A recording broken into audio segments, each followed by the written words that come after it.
Magda, how are you feeling today? I'm feeling good, a bit tired because I've been traveling a lot, but always, having opportunity to share my personal experience and the work that I'm doing for the community. It's a pleasure. And also, being invited in Malta, in Malta, for having this conversation. It's beautiful. Thank you. Grazie. You're welcome. Maltese, how would we say it? I think it's the word that comes on. Mem shimnish. You're welcome. It's a bit of a tongue twister. Then I'm thinking what he said. Because we're so accustomed to speaking in English that automatically you're welcome. It's easier to say it, you're welcome.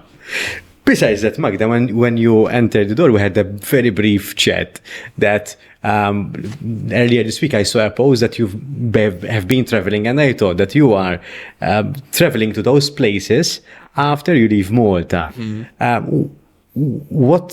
What do you seek when you travel? What I see. What do you seek? What do you try to find out when you travel? Yes. It's a good question. I'm always looking for places where people are welcome by who they are, by default. And the places where we can feel safe as a people from the LGBTQ plus community. And the places where we can enjoy life. Where I can enjoy life. I can speak about myself, but I think those things about safety and being welcomed, it's important for all people. And also this is the part of my passion and mission to help companies to prepare places where people can be safe and welcomed, not just accepted. And in your work, what do you focus on? What are the areas that you try to improve, I would say?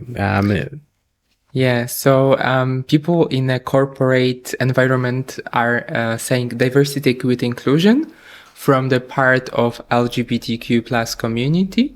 As a trans woman, I feel it's a part of my obligation, but also, having this background of 10 years in HR helped me a lot, opened a lot of doors to be listened, to be seen, and invited for keynote speeches, like, for example, this Friday in Oslo.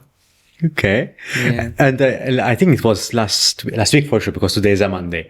I saw a post that you posted that I think it was around 3 years ago that you had a mentor and she believed in you, Yes. right? And you took the first step to start a keynote speech. What was the story about? If you can share a little bit more about that. Yes. And I will then tell what happened on Saturday. Okay, definitely. So I met Kasia in 2020 before my transition. I started my transition in 2021. Okay. And I loved her from the beginning because she is, putting empathy in a center. She's design thinking coach and facilitator. And I really liked her energy from the beginning. So I knew that I would love to work with her. On the beginning, she said, you're not ready. And then when I started my transition, a few months after, I said, you know what? I don't want to recruit anymore. I want to do something more meaningful for the world, for the community. And we discovered this, being inspirational international speaker. And I remember on the beginning, I thought I would do this just in Poland. And she said, no, you will do it all over the world.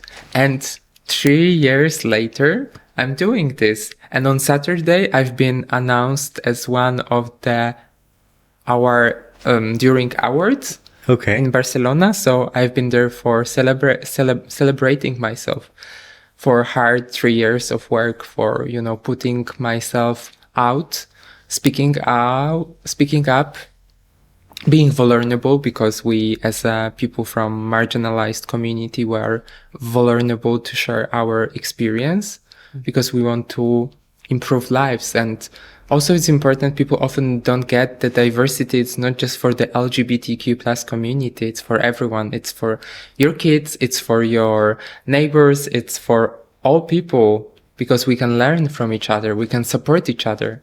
And this is the point where always I'm giving people to reflect that it's not just for us to feel safe. It's for everyone. what I reflect upon when we speak about diversity, I do think about why does all of this effort exist?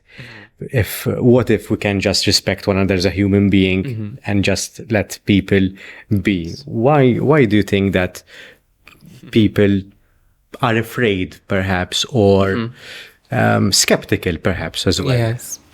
I think, as you said, there is a fear of do not know something. But I think the sad fact here is that people are not always open. I mean, I can understand this because we are coming from different countries, different, backgrounds, different beliefs.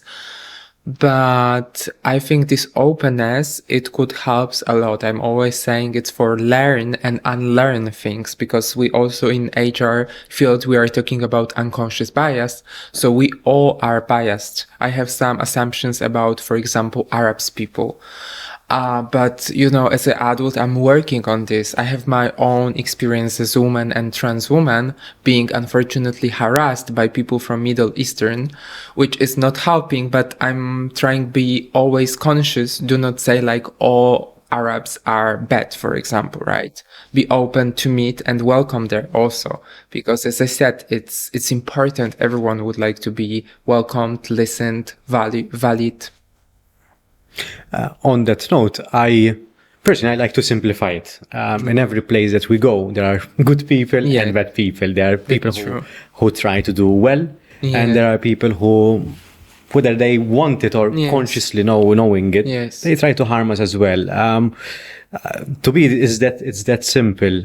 Yes, there might be certain places where people tend to be one more than the other, perhaps. But to me, that would be the message that humans are humans, and there are people who are by nature good, and some others are, let's say, less good, to be diplomatically correct. Or I'm saying they're lost. Maybe. How so? Why do you say they're lost? I believe in people, although I've been hurt so many times in my life, it's still happening, sometimes without a reason, which is hard to understand, because always I want to know why you are doing this, why you are behaving in this way. I mean, I just want to live in this world, to have a partner, to do something meaningful for people and enjoy my life. This is what I want. So why you are, for example, I don't know, laughing at me, or you are commenting, I don't know, my voice or whatever. What is the usual answer that you get when you ask these questions? As I said, I think people are not, I mean, I didn't say this so far, but I think people are not happy with themselves, and also seeing the person who is enjoying life, who is proud to be who I am, to going by life with hand up. It's sometimes for them triggering them. I mean, I don't know if everyone, but this is what often when I talk with my friends about this, because I want to understand this, it comes from many people that it could be the reason that those people didn't reflect so much on them. Because again, as a transgender person who made this decision and went through this process, I had to reflect a lot.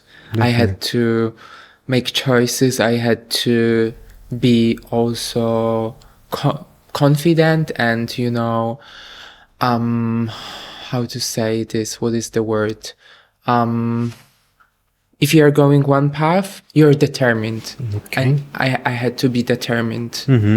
And what was the journey of you making that transition? If you can share a little bit more about that, perhaps to inspire us as well. Yes. So everything started I would say 12 years ago. Okay.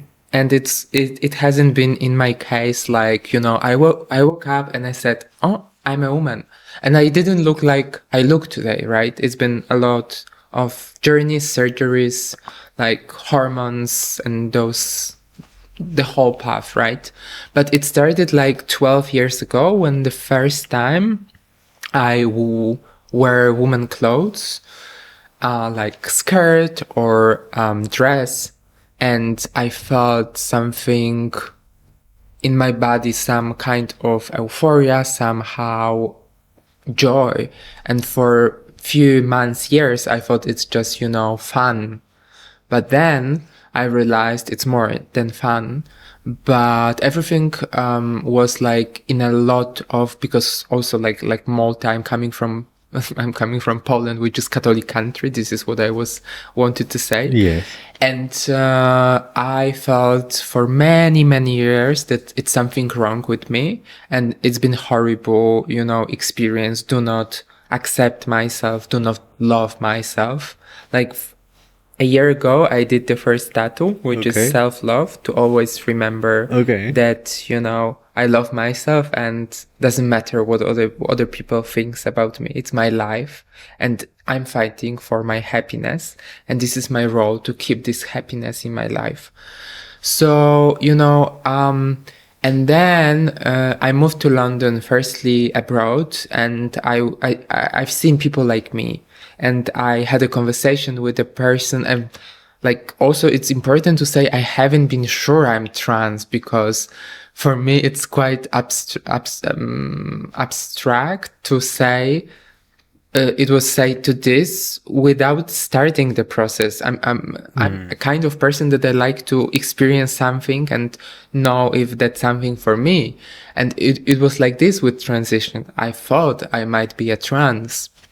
And when I started transition, I felt even better, more confident, more happy, more myself.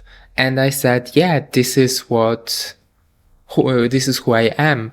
And I also feel like transition is a diagnostic process, which means like if you're starting to taking hormones, and also it's important, not each trans person is taking hormones, but people expect us to look in some way, because still in the society you see a woman or you see a man. So what I'm trying to say by this, in my case, I wasn't sure, and probably I start my transition when I had 33 years old, because I've heard so many theories that I had to play with the dolls in the kindergarten, but I haven't. So those small things in my mind also, I believed, stopped me to start it earlier. I do not regret, but I also knew, I also can imagine for people who started after 50s, living in this society, it's hard. Let's do not lie. Because then people are laughing because they don't look sometimes as feminine as they want. Like, I mean, in the society, I'm not saying everyone is saying this, but I know what I experienced, unfortunately.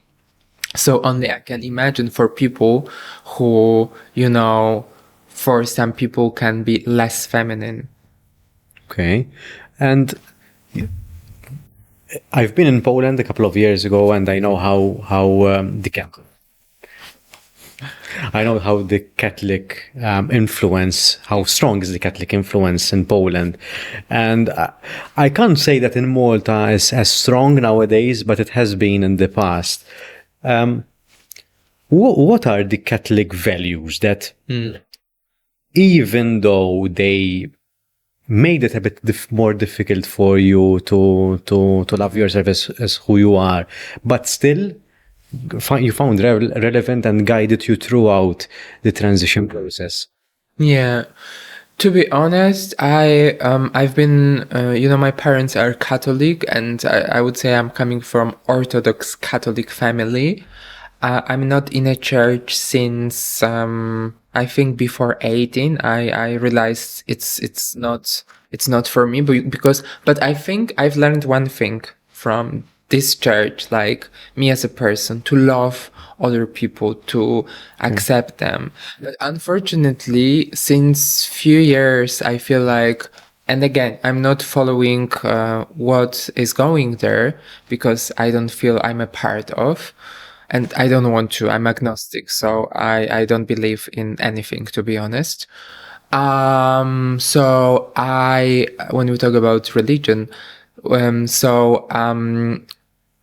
unfortunately, it's been said so many bad things about LGBTQ plus community by our church in Poland, which also made hard for queer families, like being accepted by parents. And I would like to share also the fact that me as an adult person, I had to sue my own parents in Poland. It's been required since just 2 months ago, it's been changed, this law. But in my case, I had to sue my own parents to change my gender marker and name as adult person. It's super unhuman in European Union procedure required by law from 90s. And people are often like, but why? Because it's law and I couldn't say anything as a person. So you have to sue your parents in Yes. order for you for them to change Yes, exactly. the gender on your ID card? Yes, and the name. If I will not do it, I had this situation when, and I understand the people who've been working in the airport been like, but like, here we have a woman and here in ID we have a man. Like, they've been confused, and I understand this. But from legal perspective, again, like, my parents been supported, and in my case, after 6 months of this unhuman procedure, I've been able to change it. But there are many people who didn't have agreement from parents, because literally my parents had to sign Magda is a woman.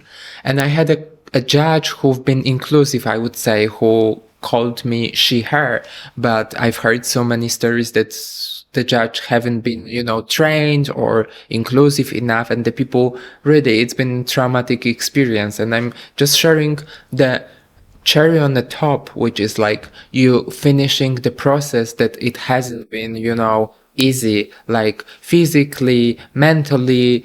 Often, like, we spend a lot of money for this, because, like, also in Poland, it hasn't been covered from insurance at all. So, but maybe we can talk also how it affects people who didn't change ID in the workplace. Because, working with so many different countries, also people who are HR leaders, often they are not considering. There are countries who are supportive. So let's talk about something positive, like, for example, Spain, where I'm spending a lot of time, is helping transgender people, because people after 60s, they can apply for self-ID, which is much faster and easier procedure to go through.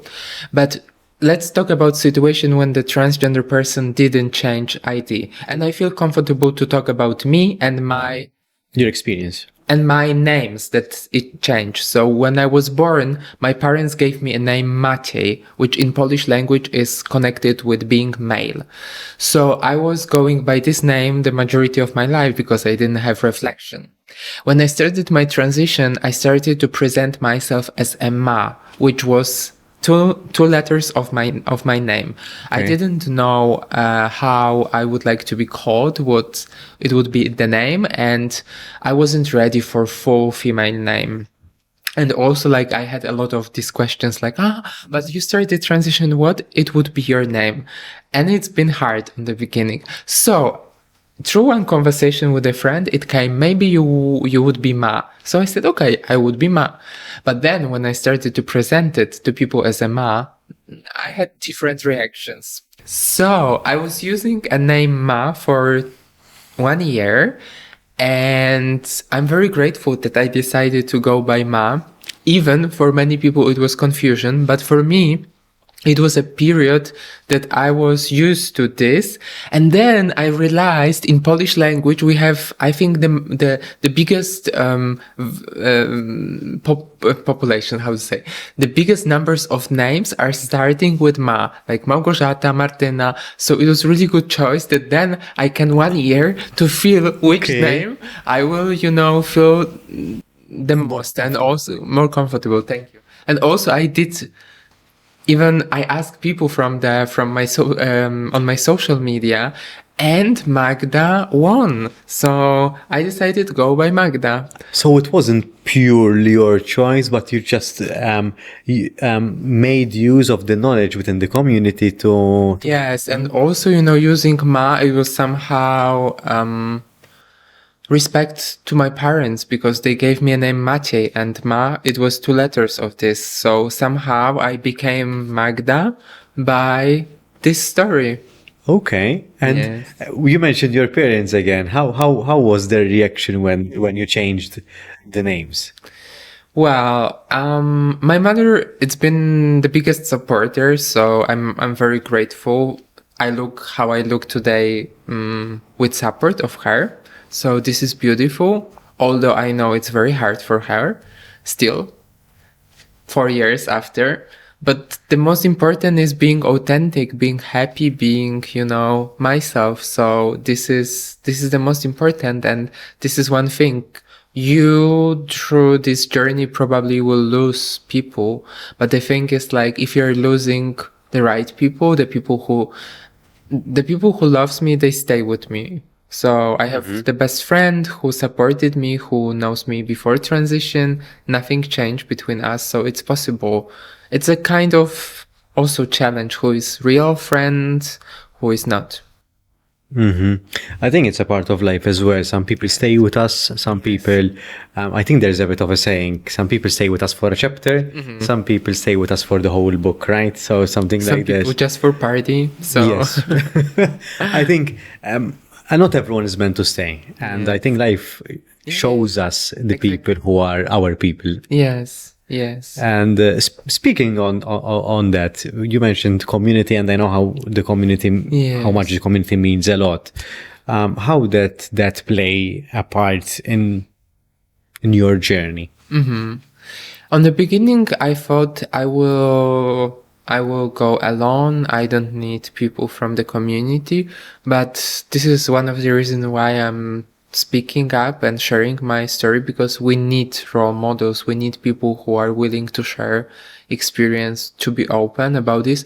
Because according to data, for example, McKinsey is showing that more than 50% of trans people at the workplace globally, it's still in a closet. So it's super alarming that, people are not feeling nowadays safe to do this. So for me, at some point, community's been very helpful with role models and, to share experience about surgeries, those kind of things, because each path is different. Each path is unique. So you need to prepare. You need to design your own path of transition. There are more and more sources, but it's not exist something like, the path for transgender woman, the path for transgender man. No. And this is also from the people who want to be ally, who want to support us. It's quite challenging because each story is different. Each experience is different. So, of course, there are some similarities, but not always. And how... So I'll put it very simply. Yes. So for even the audience to resonate with, so you're part of the community, right? How do you navigate that complexity and that journey of discovering yourself? Do you mean what helps me or what helps you and what helps you navigate? Because I'm aware of the different titles and even certain analogies that the community uses as well to differentiate oneself from the other and to become or develop that sense of self. Who am I? Yes. What has helped you along the years into framing who you are and becoming that person? Yes. I think as I shared, like a first role model for me, it's been Sophie, around 50 years old, that I've met in London, and she was so proud and so happy with herself. And, I've been biased. Like, I've meeting a trans woman, 50 years old, as a person from Poland who never had any role model. It was like blowing my mind. And I need like few months to, go from this floor where I've been there, because then I realized I had transphobia inside. Even in 2013, we had a first politician, Anna Grodzka, in Polish government, but only I remember, even around surroundings me, been commenting on her appearance, how masculine is she. So I realized that I also have been scared about, how people will react to me as a trans person. So those women have been important, but then like few from social media who, for example, have partner. This is one of my dream, to have a partner, maybe husband, who will see me as a whole person, who can give so many things, not just, the person to have sex with, because unfortunately it's my experience also. The person who, is giving so much, and we can do together so many things. Still, applications are open. So, as we talked, like, Yes. it's important for me. So I think sharing your life with someone that you love, I think it's something very beautiful and something that everyone should experience, and everyone is. I'm trying to find the word. I would love for anyone to experience that feeling, to be loved with this phone and to love someone. So everyone should be given the opportunity to experience that. Yes. But again, I can talk about this for hours. I don't think we have these hours. But again, socially, the man needs to see those examples of man who is saying proudly, I have a trans woman and I love her. And I haven't seen those examples for a long time. Right now I see them. So I feel like I'm, step close to be with him. Even my experience from traveling right now, 2 nice dates with very respectful men. One never had experience with trans women, but treated me very, very well, which is giving me a hope. It's, but we need to also create a platform to talk about it, because, I know for the man, it's also challenging if he didn't have that experience. As we started the conversation today, it could be a fear, it could be wrong assumption, about many things in our path. So it's important to be open.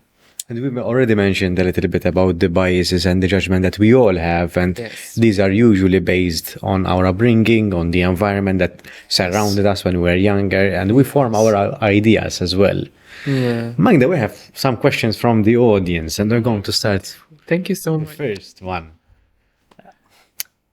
Okay, so do you believe that it is because of the lack of knowledge that people treat the LGBTIQ plus community in a negative manner? I think we did touch upon this, but maybe you want to add something else. That, okay. If you believe that it is because of lack of knowledge that people treat the LGBTIQ plus community in a negative manner. I think yes and no. I think like it could be one of the reasons, but not always only.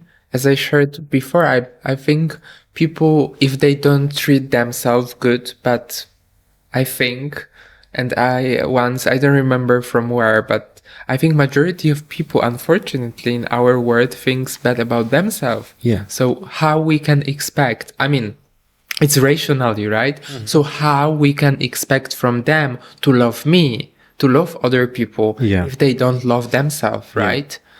But again, like, there's this question, why? Why you are doing this? Why you don't spending time to be a better person, to love yourself and to be happy, right? And you are doing something for others, but I think there are questions that we all can ask and we don't know exactly, right? But yeah, I think Yeah. I think I agree with you. I mean, it might be because of lack of knowledge. Yeah. But you mentioned something that resonates with me quite deeply, which is one of the reasons why I started this podcast in the first place as well. I think there has been a lot of awareness, and I come from the psychological realm. I think there has been a lot of awareness when it comes to psychology. I think now's the time that we make a bit of a shift and we educate people on how to practically use the knowledge, use the skills, learn how to help themselves, learn how to love themselves. But one important thing is this is also what we are saying as a people from the LGBTQ plus community. We are putting our hearts, we're educating people, but the first step, it should be from people who wants to be educated. Yep. Because again, like if you're willing to share, be vulnerable to share the story, and then in the workplace you don't see changes, it's somehow... I mean, I'm very impatient person. I want to have everything now. I understand the change needs time, but also like if you're sometimes, repeating those things 3 times and you don't see any progress, any changes, any good intention to change something, you think like, should I talk about it again in front of them? I mean, so this is the point why I'm saying nowadays we do have so many creators, like transgender creators. In Malta, you have, I don't know, the first transgender person in Miss Universe Malta. So this is also the big, the big step for Malta. Okay. Was it too weird? Because I don't follow the scene. I'm happy to share her profile of Instagram. She's a very inspiring person.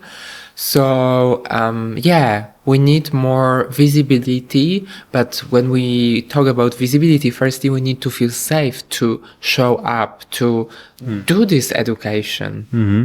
And speaking about change, I think there are some changes that don't require too much time and effort. Exactly. These are the instant kind of changes. There are, yes, as you mentioned, long-term change, such as societal changes do take time. But something that you've mentioned, I think it was one of your videos because I watched a couple of clips, is the pronouns. So you can, I mean, if people want to abide by certain pronouns, it's an easy fix. Yes. It's just... We have 3. I can explain this even now. Sure. So, for example, you are Daniel, right? You identify as a man. Yep. So your pronouns are he, him. And it's easy and it's obvious for you. So each time if you will say, my name is Daniel, my pronouns are he, him, and then asking a person, what is your name? Would you feel comfortable to share your pronouns? For the people from the LGBTQ plus community, especially for trans people and non-binary people, it's a big sign that it's a safe space. But again, Daniel, maybe for people in Europe, it's quite obvious, it's he, him. But for example, I have a friend who is David, and that person is non-binary. So majority of people will assume is using pronouns he, him, but it's not right. So this is for informing about and normalizing this topic. And as I said, it's for trans people and non-binary people, but also we are living even Malta, it's very international. So you don't know all names for example, from Asia, I would assume, because I didn't know, right? Yeah. So by saying, I don't know, Cleopatra, she, her, we are saying this and we are on the same page, how to address, how to communicate about other people. And another thing is we can use as a they. And I think before we had conversation and you said about them or about they. So as far as you don't, as long as you don't know about the person, you can use third person singular, which is making it inclusive. And then when the person is willing to share pronouns, you can address them correctly. And again, it's for some people really important because I had this feeling when the people misgendered me, even the person who did for me one of the surgery. And it's been very horrible experience because I found the courage to inform him about my pronouns, ma, she, her, and being constantly misgendered is very unrespect to me as a person. And, I'm not asking for a lot. And, this is the reason why if you are feeling that for you it's obvious, you can help by this. And one important thing is it's new for all of us. So we are all together learning about this. But very important is to do it when you feel that it's your authentic, what you want to do, right? And then you can put it in email signature on LinkedIn. There are so many leaders, inclusive leaders who are using it. It's very going to direction to normalize it. So I highly encourage to start to try it out and see how you feel, and do it when you feel it's right for you and, it's authentic you doing this. Because if it's not natural, it will not be working. And I'm saying about this because often people, by showing my example and my story, they understand this. But in the workplace, someone sent email and said, please change today pronouns. And the people don't get the sense why that it's important. I think the easiest one for me to adopt. Okay. The easiest one for me to adopt was the they them, because I usually when I'm referring to people that I don't know, I do find myself using the they them pronoun because I don't want to offend anyone, and I want to give the space and liberty for the person to Decide. Yes, to decide or to express how they would like to. I think that's. Yes, I think that's quite easy. Even we mentioned work. Easy. I think in contracts, for example, I work in HR as well, and I think in contracts of employment, I think that's to me that's an easy fix. Yes. That's something that can be fixed because usually contracts of employment are templates, and you can change the templates very easy by a find and replace function.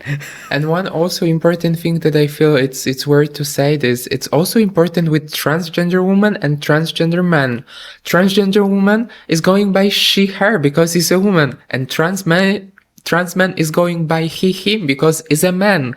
And I really sometimes don't get this conversation about I don't get this because, then people have biases about voice, about look, about appearance, about expression, about other things. So here with active listening and giving the person the space, it's really easy. I mean, but again, it required to be open to welcome someone who they are. I'm going to be a little bit of the devil's advocate here because I mean it's good to speak. I believe it's good to speak about extremes, and extremes exist in every place. Yes.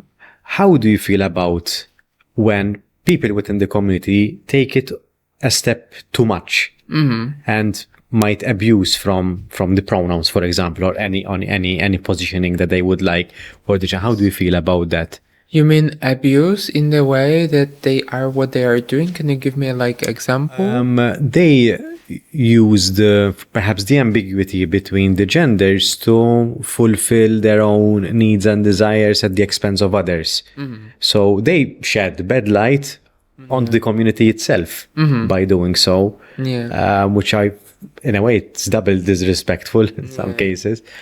How I'm not sure if I made myself clear in that. I think we are talking right now about extreme, I don't know, someone did transition to go to women's bathroom. Yes. There is a big debate about it. And I mean, I'm always saying I'm not saying there are no people who are doing this, but I think it's not really clever because, as I mentioned, transition required a lot of pain, a lot of time, a lot of money. So the people who want to do it just for fun or I don't know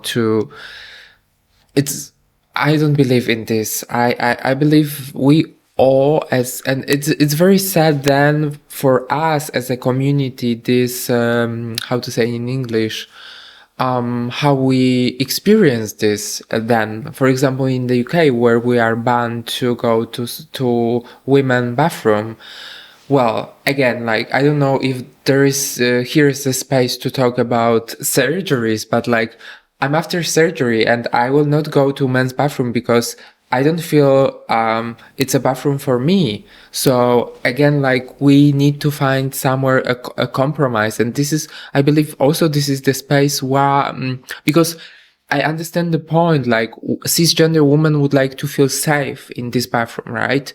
But I'm also always saying, like, in bathroom, what we are doing in bathroom, we are going to do something quick and be done with this, right? So let's do, one, or, you know, yeah, the toilet for everyone, but like that they're closed and people can feel safe. Like, again, let's find a conversation. Let's have a conversation, because I believe often I've been in a situation where I had feeling it wasn't open conversation between those two different angles. Did I answer your Yes, question? you did. And thank you for mentioning the examples as well. I think the bathroom situations are a very common thing. And sometimes I think personally, I'm quite a simple person. I mean, we overcomplicate it. There is a bathroom which is for everyone, it's a shared bathroom, and both men and women can go in and make use of. And there might be other one which are dedicated to men and women. If that's possible, because also it's, of course, it's important. But I see, like, from the workplaces that I've been working with, at least there's allocated space for 1, 2 that, you know, everyone can have access. And yeah, because there is a question, like, the person who is starting transition, where I should go here, where is the point that, you know, I'm okay for all people? There is not this point, because always it will be people, even me 4 years after, you know, transition, I sometimes also had hard situation with people. So, well, not maybe in the bathroom, because in bathroom I never felt not welcomed. So I'm grateful for this experience. But yeah, I definitely, like, I know we all have so much on plate, but again, I will say diversity is for everyone. It's not just for trans people. It's for everyone. And from trans people, you can at least, I'm not saying like each transgender person is so reflective, but I knew myself and I know my process. So it required a lot of reflection. So the people who often talking super loud and they're against us, I would recommend really quiet here and listen. At least one thing, because we can, you know, help each other. We can, you know, bring a value that we never thought into our life by, you know, meeting people from different backgrounds, different, you know, countries. And this is why I'm so traveling to meet those people all over the world. I think what I'm appreciating about our conversation, Magda, is the importance of reflection. Yes. As I don't think at least my impression is that most people don't do it enough. Yes. And I think self-reflection is very, very, very important, and you can self-reflect in various ways. Yes. And we can have multiple structures that can help us reflect. Some of us reflect while walking, some of us reflect while doing physical exercise, some of us while having a shower, some of us while listening to music, some of us might journal. I do journal as well. Yes. And beautiful. I do it every week. Some people need to do it every day. There is a balance for everyone, or sometimes you might go through a process where you have to do something, let's say journaling every day, then you decide let's do it every month, or then you might pick it up. So there are different processes, and you just need to find your own song. Exactly. In a way. The same with transition. You need to find your own path. Magda, we have another question.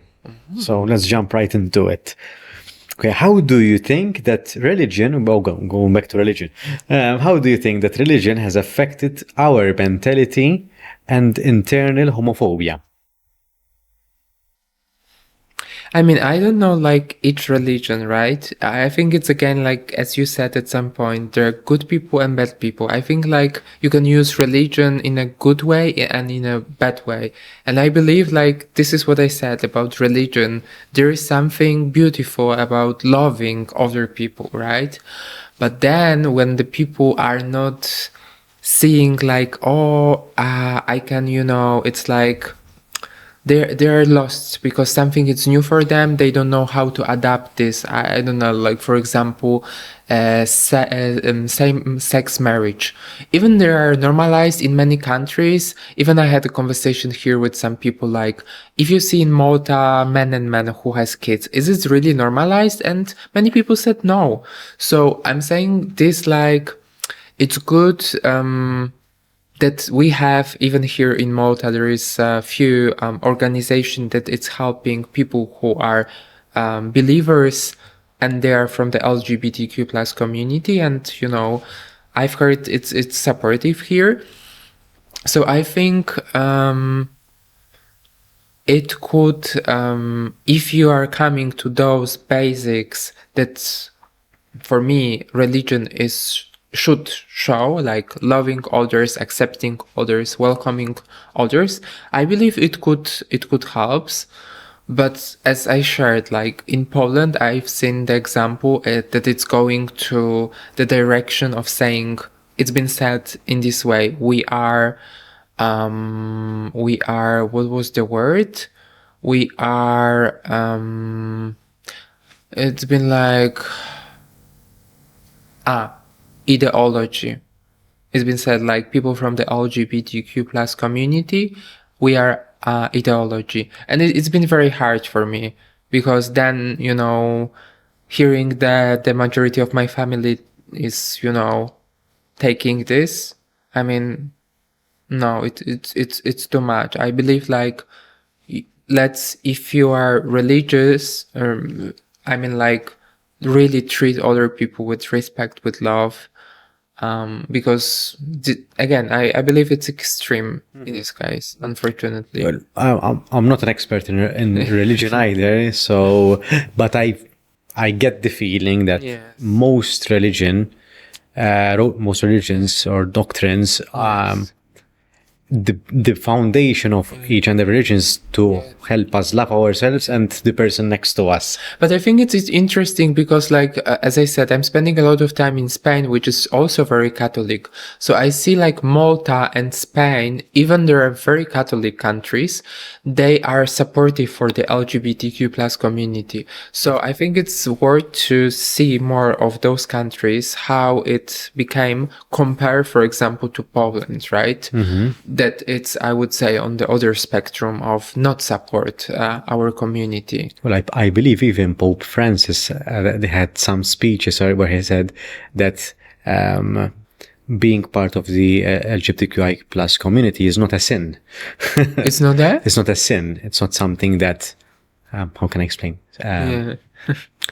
So there are the 7 deadly sins and it's not a sin, it's not something bad, it's not a crime that you're committing. Yeah. But then each person is using this in the way that they feel, right? Yes, people might have their own personal agenda. And unfortunately, like the 8 years in Poland, it's been really hard for the community.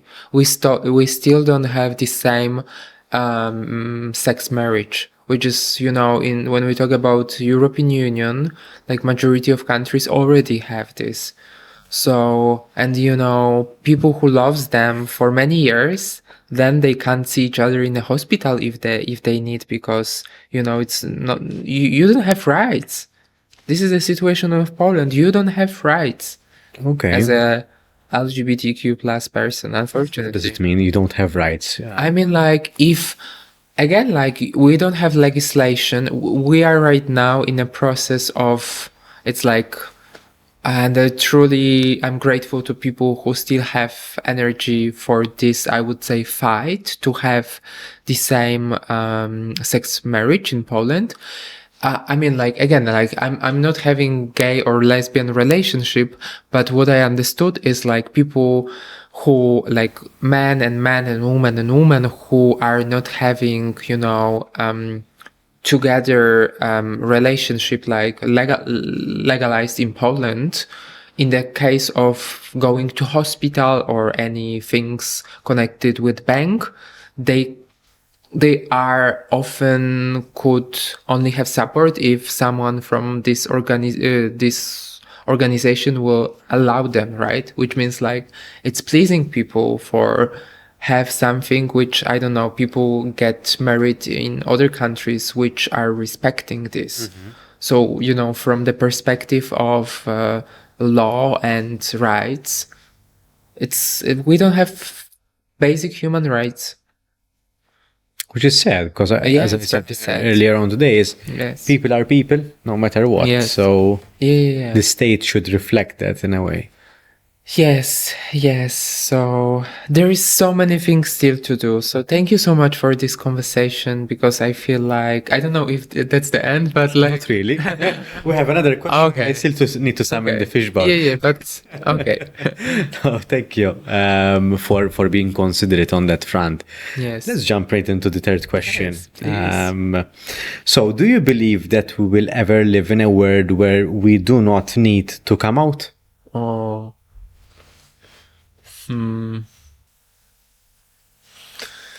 I don't know, to be honest. Like, I'm a believer, but also I know my age. So I don't know if I will experience this, right? So you envision that it will be in the distant future?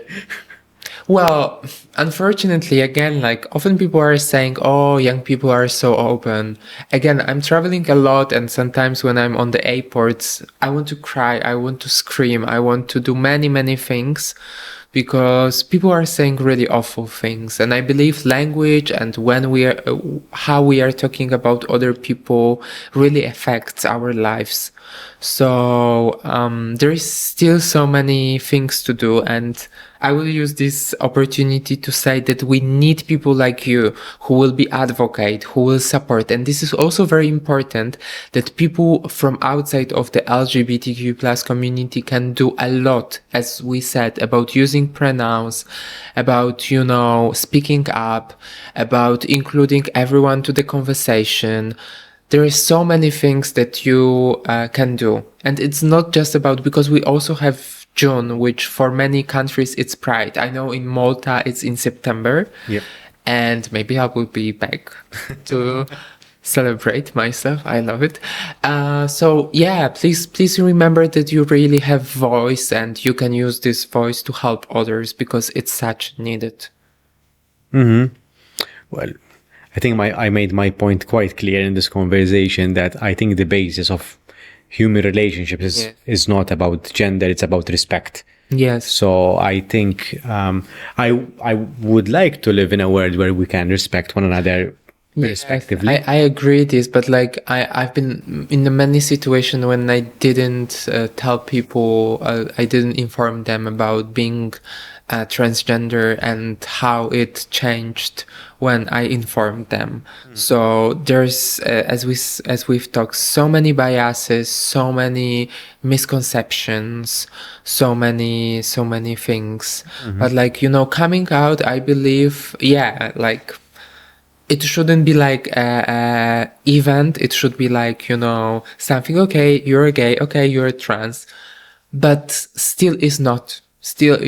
And still, as I shared, like, this data about more than 50% globally trans people are not feeling safe to do coming out at workplace. So we need to support and create safe spaces for more than 50% of trans people globally.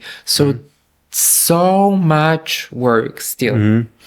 I'm reflecting on the word coming out as opposed to how it's phrased in this question. And I never thought about it in this way, but with what you said earlier, I think even if we live in and then this is the first time I'm formalizing this thought. I think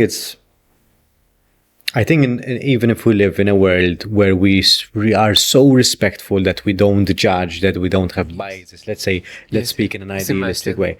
I think coming out is still a process. It still need to be there because as you shared earlier on today, it's a self explorative and discovery journey. So you need to sort of like build a puzzle which makes you. Yes. But you come out without judgment, let's say. I think that is what it's meant here. So coming out without judgment, yes, I think we should strive for that direction. Yeah.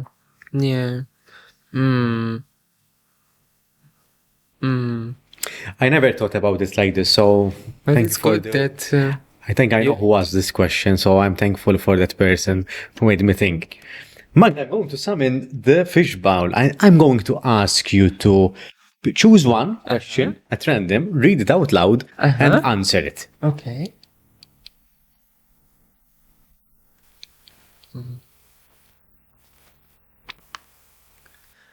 What's your morning routine to kickstart a productive day? Love it. I'm staying in front of the mirror and I'm saying to myself, I love you. You're the best. You came the best person as you could. I'm hugging myself. So I'm touching myself to feel this. And I'm proud of myself. That I never give up. That I always show up. That I was able to hold this, as been said, also not always pleasant situation in my life, that I never thought about killing myself, and that I inspire people each day to be themselves, the best authentic version as they could. So I'm spending time with myself. And that's very powerful because I think we don't spend enough time to appreciate how far we've come. Yes. And this is the great summary to say what you can learn as a cisgender, which means like opposite to transgender person from us as a community. What was the question? Sorry. Yeah, I said like, I think this is the question. I didn't think that you reversed the question to me. Was that a question for me? No. It was like, I think it's a good summary. Statement. Yeah. Okay. It's a good summary that we can all learn from reflecting and appreciating ourselves. And sometimes looking back. Yeah. Because, even like I've been to Portugal before Malta and I've been on the beach with 3 cisgender women, and at some point I said to one of them, I want to have a pictures. And she said, okay, let's do pictures for you. And I stand like, so proud staying and doing this picture. And the group of men started to, applauding. It was a bit surprising, but I loved this. I loved it. But then one of them said like, wow, Magda, you are so enjoying your femininity. Me as a cisgender woman, I did not think about this. It's so, inspiring for me that you had to fight, you had to become that person, you had to learn this, and you can really enjoy this. And this is so, transmitting so beautiful. So I think it's another thing that at least, cisgender women can learn from transgender women if they need to learn this, right? Mm-hmm. But again, like there's just examples, and I believe it's again like it's working 2 ways, because I have so many cisgender women that I learned from them how to behave as a woman, because I didn't learn this in my childhood. I didn't learn this in school. I didn't learn this from my mother at this time. So yeah, I think if we open, and I think we mentioned this as well during the conversation, if we allow it, we can all learn from one another and appreciate our each and everyone's journey as well. And Yes, Magda, you want to share something. This is one thing after coming out, because it's right now all dots are connected. Yes, because you said about about coming out, and I would remind, if someone is doing in front of you coming out, it's important to say, in my opinion, for example, thank you for sharing this with me. Because again, people can think, okay, transgender people has to say this, but we are not feeling safe often, and then we don't have to, but it's easier that everyone will be, on the same page in this conversation. But, again, it's nice to say this. It's nice to say thank you for sharing with all things. But I'm saying, like, often people, they don't know language, how to, say this. And this appreciation of also for trans person who found courage to say about them in the workplace, for example, or in society in general, it's a small thing. But for the person, it's, someone appreciated. So again, I would encourage for this. And if you don't understand something after educating yourself, as been recommended by me, firstly, educate yourself, you can always come to us. We have Instagrams, we have LinkedIn's, as you know. Yes. So yeah, let's keep this conversation and let's change together this word for safer for all of us. That's a nice way of concluding this episode. So thank you for that wonderful conclusion. Magda, thank you for being here. Thank you for having this conversation with me. I think you showed me a very different perspective today. And I like to think in a different way, because I think that's how we grow. At least that's how I grow. So thank you for accepting my invite and having this conversation with me. I would say after learning how to pronounce Malta, one word that I've learned here in Malta, grazie. Memx imniex.